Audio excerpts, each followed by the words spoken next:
英語聞き流しリスニング、英語テキストと MP3 ダウンロード、その他の物語はホームページからお聞きいただけます。88thpp.com 88thpp.com Chapter 11 The Wonderful City of Oz. Even with eyes protected by the green spectacles, Dorothy and her friends were at first dazzled by the brilliancy of the wonderful city.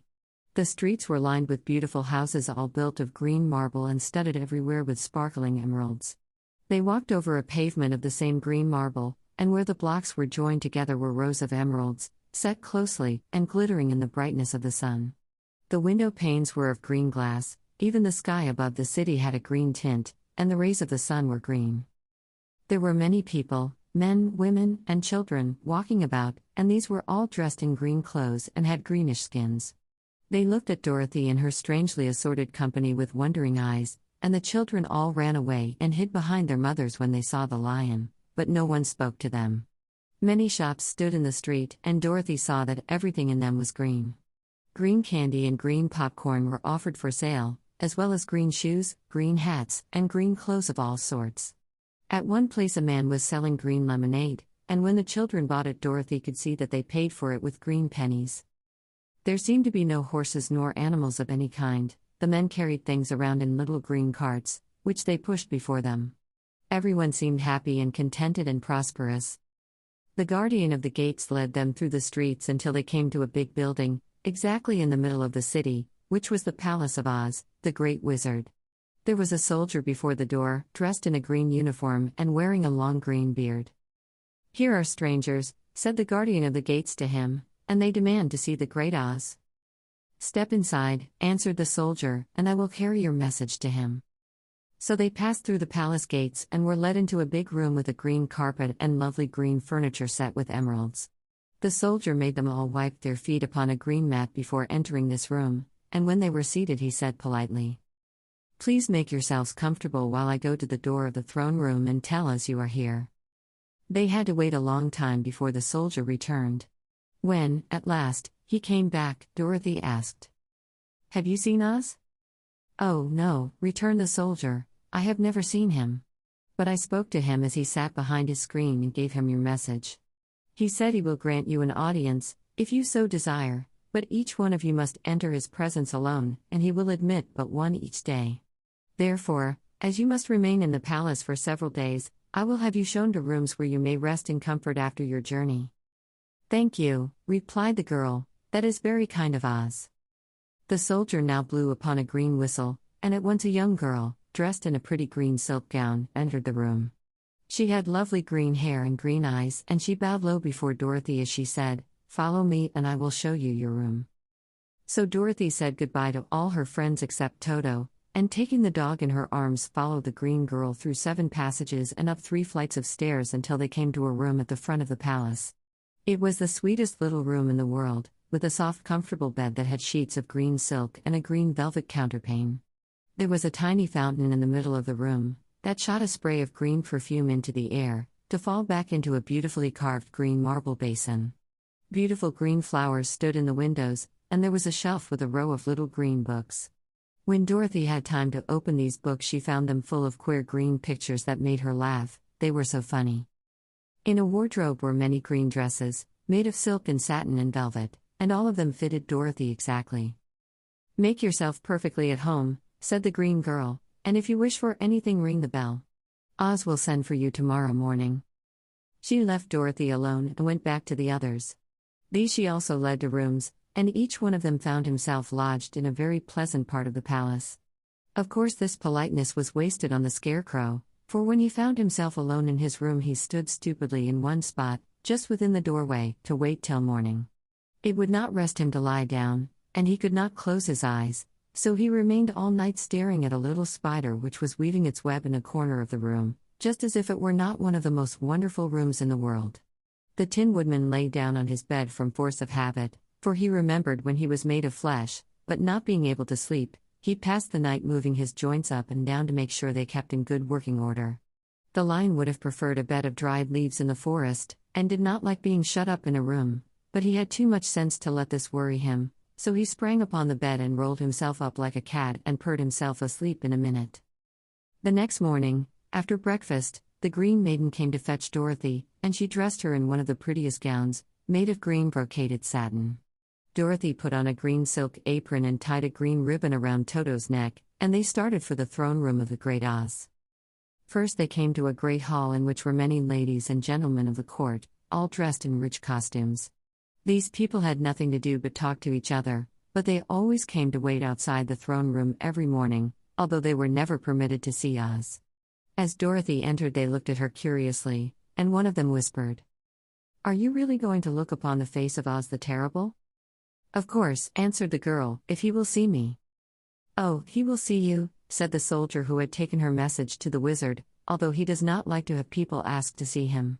Indeed, at first he was angry and said I should send you back where you came from.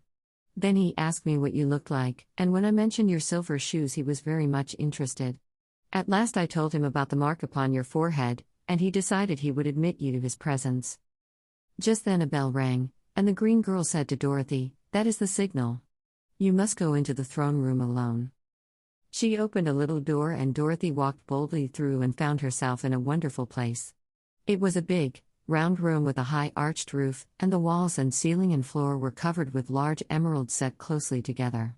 In the center of the roof was a great light, as bright as the sun, which made the emeralds sparkle in a wonderful manner. But what interested Dorothy most was the big throne of green marble that stood in the middle of the room. It was shaped like a chair and sparkled with gems, as did everything else. In the center of the chair was an enormous head, without a body to support it or any arms or legs whatever. There was no hair upon this head, but it had eyes and a nose and mouth, and was much bigger than the head of the biggest giant. As Dorothy gazed upon this in wonder and fear, the eyes turned slowly and looked at her sharply and steadily. Then the mouth moved, and Dorothy heard a voice say, "I am Oz, the Great and Terrible. Who are you, and why do you seek me?" It was not such an awful voice as she had expected to come from the big head, so she took courage and answered, "I am Dorothy, the small and meek. I have come to you for help." The eyes looked at her thoughtfully for a full minute. Then said the voice, "Where did you get the silver shoes?" "I got them from the Wicked Witch of the East, when my house fell on her and killed her," she replied. "Where did you get the mark upon your forehead?" continued the voice. "That is where the Good Witch of the North kissed me when she bade me goodbye and sent me to you," said the girl. Again the eyes looked at her sharply, and they saw she was telling the truth. Then Oz asked, "What do you wish me to do?" "Send me back to Kansas, where my Aunt Em and Uncle Henry are," she answered earnestly. "I don't like your country, although it is so beautiful.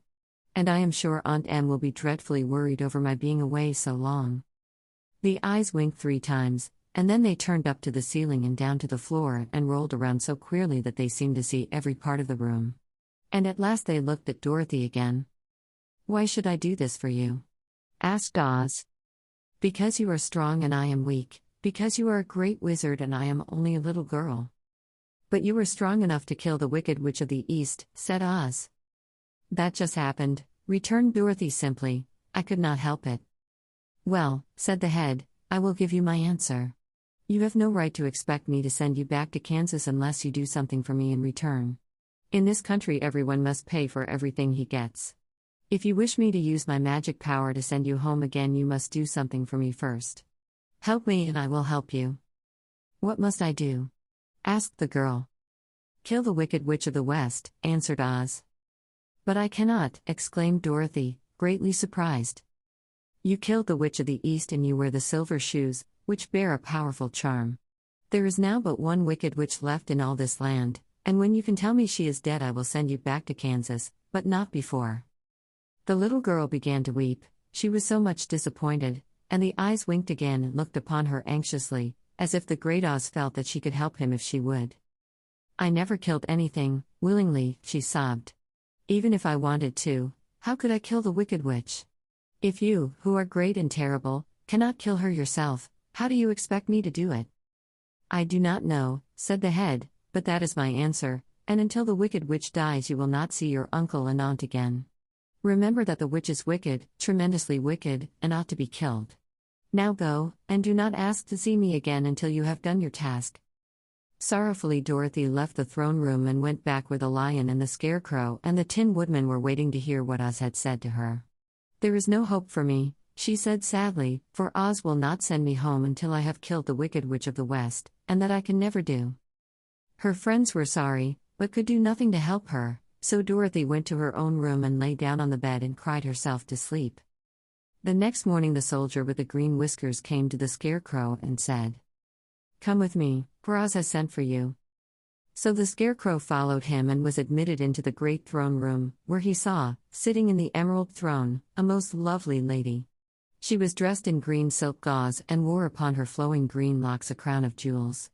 Growing from her shoulders were wings, gorgeous in color and so light that they fluttered if the slightest breath of air reached them.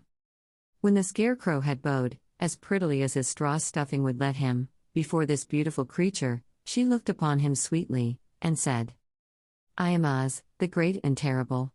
Who are you, and why do you seek me?" Now the scarecrow, who had expected to see the great head Dorothy had told him of, was much astonished, but he answered her bravely. "I am only a scarecrow, stuffed with straw. Therefore I have no brains, and I come to you praying that you will put brains in my head instead of straw, so that I may become as much a man as any other in your dominions." "Why should I do this for you?" asked the lady. "Because you are wise and powerful, and no one else can help me," answered the scarecrow. "I never grant favors without some return," said Oz, "but this much I will promise. If you will kill for me the Wicked Witch of the West, I will bestow upon you a great many brains, and such good brains that you will be the wisest man in all the land of Oz." "I thought you asked Dorothy to kill the witch," said the scarecrow, in surprise. "So I did. I don't care who kills her.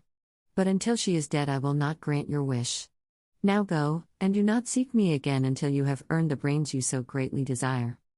The scarecrow went sorrowfully back to his friends and told them what Oz had said, and Dorothy was surprised to find that the great wizard was not a head, as she had seen him, but a lovely lady. "All the same," said the scarecrow, "she needs a heart as much as the Tin Woodman." On the next morning the soldier with the green whiskers came to the Tin Woodman and said, "Oz has sent for you. Follow me." So the Tin Woodman followed him and came to the great throne room. He did not know whether he would find Oz a lovely lady or a head, but he hoped it would be the lovely lady. "For," he said to himself, "if it is the head, I am sure I shall not be given a heart, since a head has no heart of its own and therefore cannot feel for me. But if it is the lovely lady I shall beg hard for a heart, for all ladies are themselves said to be kindly-hearted." But when the woodman entered the great throne room he saw neither the head nor the lady, for Oz had taken the shape of a most terrible beast. It was nearly as big as an elephant, and the green throne seemed hardly strong enough to hold its weight. The beast had a head like that of a rhinoceros, only there were 5 eyes in its face. There were 5 long arms growing out of its body, and it also had 5 long, slim legs. Thick, woolly hair covered every part of it, and a more dreadful-looking monster could not be imagined. It was fortunate the Tin Woodman had no heart at that moment, for it would have beat loud and fast from terror. But being only tin, the Woodman was not at all afraid, although he was much disappointed. "I am Oz, the great and terrible," spoke the beast, in a voice that was one great roar. "Who are you, and why do you seek me?" "I am a woodman, and made of tin. Therefore I have no heart, and cannot love. I pray you to give me a heart that I may be as other men are." "Why should I do this?" demanded the beast. "Because I ask it, and you alone can grant my request," answered the woodman.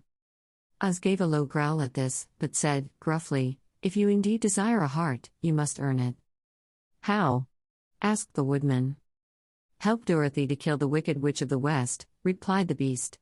"When the witch is dead, come to me, and I will then give you the biggest and kindest and most loving heart in all the land of Oz." So the Tin Woodman was forced to return sorrowfully to his friends and tell them of the terrible beast he had seen. They all wondered greatly at the many forms the great wizard could take upon himself, and the lion said, "If he is a beast when I go to see him, I shall roar my loudest, and so frighten him that he will grant all I ask. And if he is the lovely lady, I shall pretend to spring upon her, and so compel her to do my bidding. And if he is the great head, he will be at my mercy, for I will roll this head all about the room until he promises to give us what we desire. So be of good cheer, my friends, for all will yet be well." The next morning, the soldier with the green whiskers led the lion to the great throne room and bade him enter the presence of Oz. The lion at once passed through the door, and glancing around saw, to his surprise, that before the throne was a ball of fire, so fierce and glowing he could scarcely bear to gaze upon it. His first thought was that Oz had by accident caught on fire and was burning up, but when he tried to go nearer, the heat was so intense that it singed his whiskers, and he crept back tremblingly to a spot nearer the door. Then a low, quiet voice came from the ball of fire, and these were the words it spoke. "I am Oz, the great and terrible. Who are you, and why do you seek me?" And the lion answered, "I am a cowardly lion, afraid of everything. I came to you to beg that you give me courage, so that in reality I may become the king of beasts, as men call me." "Why should I give you courage?" demanded Oz. "Because of all wizards you are the greatest, and alone have power to grant my request," answered the lion. The ball of fire burned fiercely for a time, and the voice said, "Bring me proof that the wicked witch is dead, and that moment I will give you courage. But as long as the witch lives, you must remain a coward." The lion was angry at this speech, but could say nothing in reply, and while he stood silently gazing at the ball of fire, it became so furiously hot that he turned tail and rushed from the room. He was glad to find his friends waiting for him, and told them of his terrible interview with the wizard. "What shall we do now?" asked Dorothy sadly. "There is only one thing we can do," returned the lion, "and that is to go to the land of the Winkies, seek out the wicked witch, and destroy her." "But suppose we cannot?" said the girl. "Then I shall never have courage," declared the lion. "And I shall never have brains," added the scarecrow. "And I shall never have a heart," spoke the Tin Woodman. "And I shall never see Aunt Em and Uncle Henry," said Dorothy, beginning to cry. "Be careful," cried the green girl. "The tears will fall on your green silk gown and spot it." So Dorothy dried her eyes and said, "I suppose we must try it, but I am sure I do not want to kill anybody, even to see Aunt Em again." "I will go with you, but I'm too much of a coward to kill the witch," said the lion. "I will go too," declared the scarecrow, "but I shall not be of much help to you, I am such a fool." "I haven't the heart to harm even a witch," remarked the Tin Woodman, "but if you go I certainly shall go with you." Therefore it was decided to start upon their journey the next morning, and the woodman sharpened his axe on a green grindstone and had all his joints properly oiled. The scarecrow stuffed himself with fresh straw, and Dorothy put new paint on his eyes that he might see better. The green girl, who was very kind to them, filled Dorothy's basket with good things to eat, and fastened a little bell around Toto's neck with a green ribbon. They went to bed quite early and slept soundly until daylight, when they were awakened by the crowing of a green cock that lived in the backyard of the palace, and the cackling of a hen that had laid a green egg.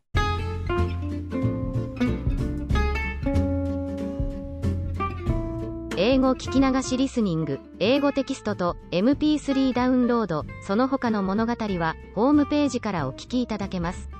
88thpp.com 88thpp.com